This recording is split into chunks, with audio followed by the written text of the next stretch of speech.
La première fois qu'on m'a parlé du pack, je me suis dit « C'est quoi ce truc-là ?»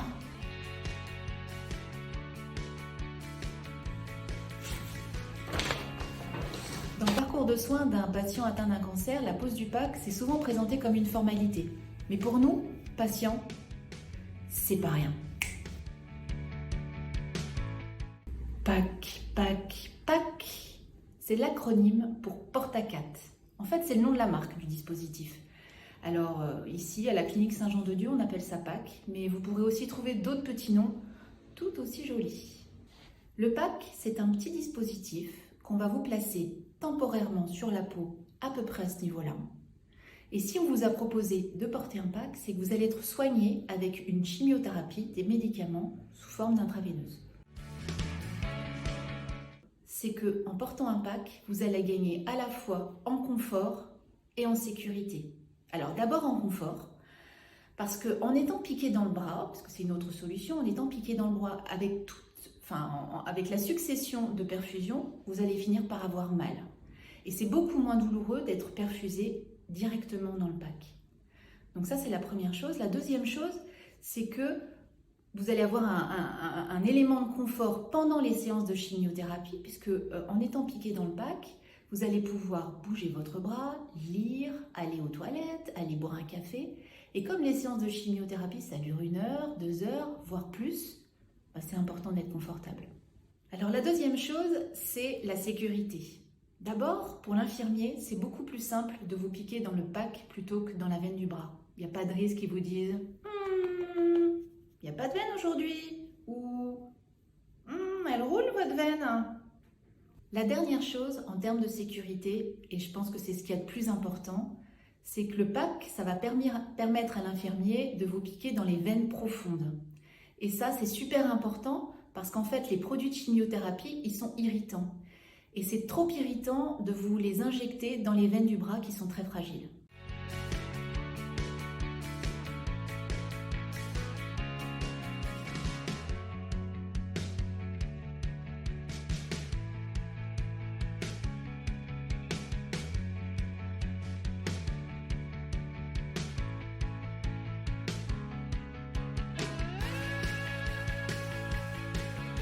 Bon, je vais pas vous mentir, c'était pas le meilleur moment de ma vie.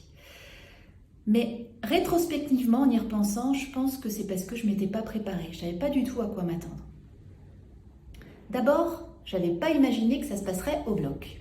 Et le bloc, si vous n'êtes pas habitué, c'est impressionnant. Il y a du bruit, des machines, des odeurs, il fait froid. Donc ça, c'est la première chose. Et puis on est présent, puisqu'on est sous anesthésie locale. Donc on est là, on assiste à l'intervention. Bon, je vous rassure tout de suite, on ne sent rien. Alors déjà on ne voit rien, puisqu'il y a un champ, un drap qui isole en fait, qui vous isole de la zone opérée. Et puis en plus on a la tête qui est pivotée en fait à l'opposé de l'intervention, donc on ne voit rien.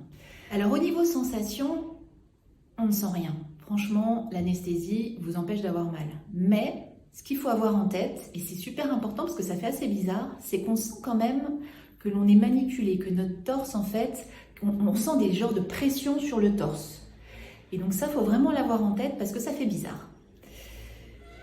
Et la dernière chose que je voulais vous dire, c'est que c'est long. Parce qu'en fait, 30 minutes, c'est sûr, c'est court pour une intervention chirurgicale. Mais quand on a super hâte que ça se finisse, c'est super long.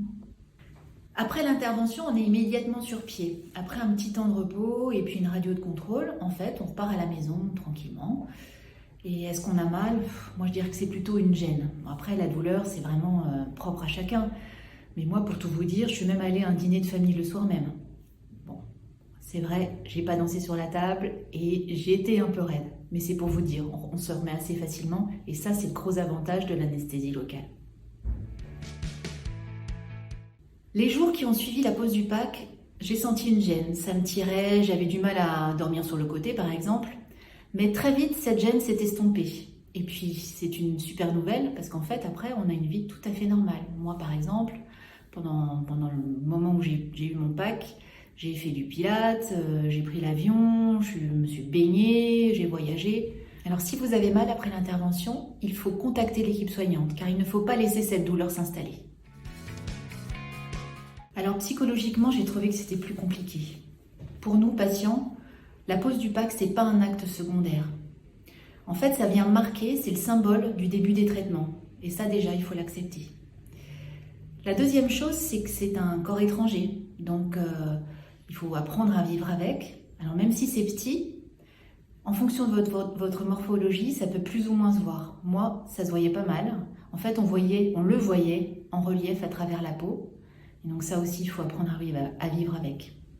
Alors mon conseil, si vous avez du mal à vous habituer à votre PAC, c'est que vous n'êtes pas obligé de le regarder, vous n'êtes pas obligé de le toucher. Si vous êtes sous la douche, vous n'êtes pas obligé de vous savonner, vous n'êtes pas obligé de vous mettre de la crème dessus, vous n'êtes pas obligé de vous regarder, vous pouvez vous habiller en fait après la douche avant de vous regarder dans la glace. Donc vous pouvez en fait apprendre à l'apprivoiser de cette façon-là. Et puis c'est tout petit en fait, hein, c'est l'équivalent d'une pièce de 2 € en un peu plus épais. Donc vous pouvez trouver des vêtements, même l'été, pour le cacher, donc vous allez vite l'oublier. D'ailleurs, j'ai remarqué qu'au fil du temps, pour moi, le PAC avait changé de statut. Au début, je le prenais vraiment comme un stigmate de la maladie. Mais petit à petit, j'ai remarqué que c'est devenu comme un gris-gris, un élément protecteur, un talisman. Vous me direz, vous, ce que vous avez ressenti avec votre PAC.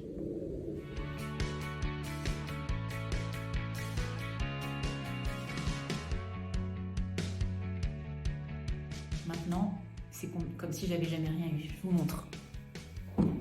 C'est ici.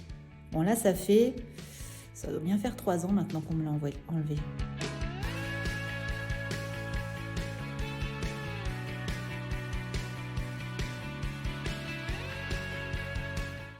Alors, si vous avez envie d'en savoir plus, ici, vous avez des sites où il y a des infos vérifiées. Par contre, vraiment, je vous déconseille d'aller trop fureter sur Internet parce qu'on finit toujours par y trouver des infos horribles, angoissantes et qui ne sont pas du tout adaptées à votre situation. Voilà, je vous ai raconté tout ce que moi j'aurais aimé savoir avant qu'on me pose un PAC, tout ce que j'ai vécu, tout ce qu'on m'a raconté. Mais je vous raconterai la dépose du PAC dans une autre vidéo.